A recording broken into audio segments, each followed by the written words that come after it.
Beralih ke informasi lainnya, Wali Kota Medan yang juga menantu Presiden Joko Widodo, Bobi Nasution, memastikan dirinya untuk maju di pemilihan Gubernur Sumatera Utara.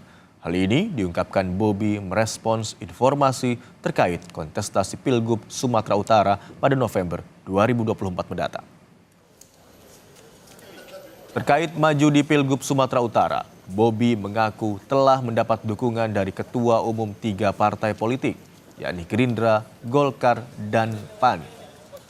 Terkait lobi-lobi politik, Bobi mengatakan biar parpol yang menilai hasil kerjanya selama memimpin Medan.